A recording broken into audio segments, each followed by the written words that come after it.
Bom, vamos falar um pouco então sobre dilatação de líquidos. Líquidos também dilatam. E de uma forma geral, o volume de um líquido ele aumenta ou ele diminui da mesma forma que o volume de uma substância qualquer sólida. Ok? O tanto que o volume de um líquido vai aumentar depende do volume que já tem no início, depende da variação de temperatura e depende do tipo do líquido, né? Que é representado pelo coeficiente de dilatação. Por que então a gente tem uma seção específica aqui para falar sobre dilatação de líquido? Porque líquidos geralmente estão contidos em recipientes e a gente pode ser enganado por achar que quando um líquido dilata dentro de um recipiente e transborda, aquela quantidade que transbordou foi o que dilatou. Deixa eu tentar explicar melhor. Aqui a gente tem um recipiente que tem um volume V0. Dentro desse recipiente tem um volume V0 de líquido, ou seja, o líquido está até a superfície do recipiente. O recipiente é feito de um material sólido. Quando esse material for aquecido, é óbvio que o recipiente vai dilatar. No entanto, líquidos dilatam, em geral, dilatam mais facilmente que sólidos.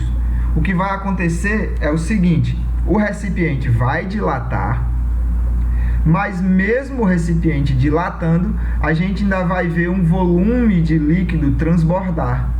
Vai ter aqui um volume de líquido transbordado.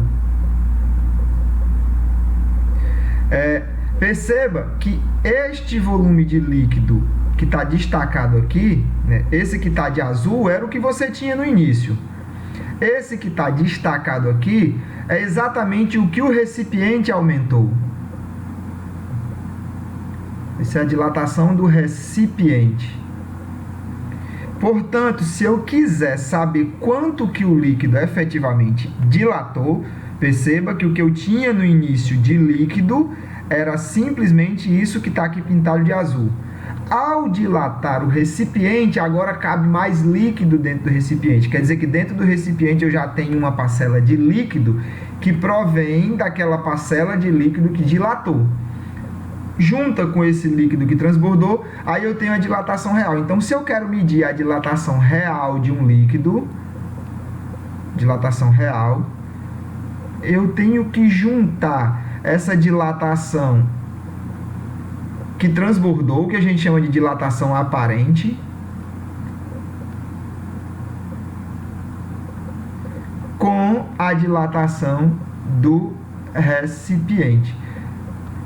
É só este o cuidado que a gente tem que ter quando for tratar da dilatação de líquidos. Uma outra coisa que merece destaque, porque é um fato que acaba por gerar fenômenos interessantíssimos na natureza, é o comportamento anômalo da água. Como eu falei para vocês lá na primeira videoaula, existem substâncias que, quando elas são aquecidas, aumentam de tamanho e, quando são resfriadas, diminuem de tamanho. Existem substâncias que se comportam ao contrário. Quando elas são aquecidas, elas diminuem de tamanho e, quando elas são resfriadas, elas aumentam de tamanho. Bom, em geral, quando uma substância ela se comporta de uma maneira, ela se comporta sempre dessa maneira. Quando ela se comporta da outra maneira, ela se comporta sempre da outra maneira. A água, contudo, tem um comportamento esquisito. É o seguinte: a gente pode dividir o comportamento da água em duas regiões de temperatura. Acima de 4 graus, nessa região daqui, de 4 graus Celsius para cima, a água se comporta como qualquer outra substância. Quando você aumenta a temperatura, o volume dela aumenta. Perceba que o volume está crescendo, crescendo, crescendo conforme a temperatura aumenta. Nesta região de 4 graus para trás, a água se comporta de maneira diferente. Se você vier do negativo até 4 graus, aumentando a temperatura, o que vai acontecer é que o volume da água vem diminuindo conforme você se aproxima do 4 graus. Então, é um comportamento esquisito que só acontece com a água. Você vem aquecendo a água em temperaturas menores que 4 graus e em vez de ela se expandir, ela está se contraindo. De modo que quando você chega em 4 graus, a água vai ter o menor volume possível. Aqui é interessante, para a gente compreender alguns fenômenos que vão ser discutidos em sala de aula, a gente lembrar que densidade é massa por volume. Então, se você tem uma determinada massa de água e você fica variando a temperatura dessa massa de água, você obviamente está variando a densidade, porque ao variar a temperatura, você está mudando o volume. Ao mudar o volume, você está mudando a densidade.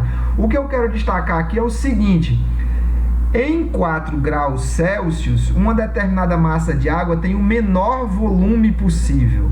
Se ela tem o menor volume possível, então ela tem a maior densidade possível. A densidade máxima da água é na temperatura de 4 graus Celsius. Ou seja, a água é o mais pesado possível na temperatura de 4 graus Celsius. Em qualquer outro valor de temperatura, a água vai ser mais leve que isso. Então, se você misturar água a 4 graus Celsius e água a 10 graus Celsius, a água a 4 graus Celsius vai ser mais pesada e vai descer, tá? Então, é importante a gente entender isso, porque isso é responsável, é o causador de um fenômeno extremamente importante que acontece em regiões muito frias, onde os lagos congelam no inverno. A gente discute isso em sala de aula, ok?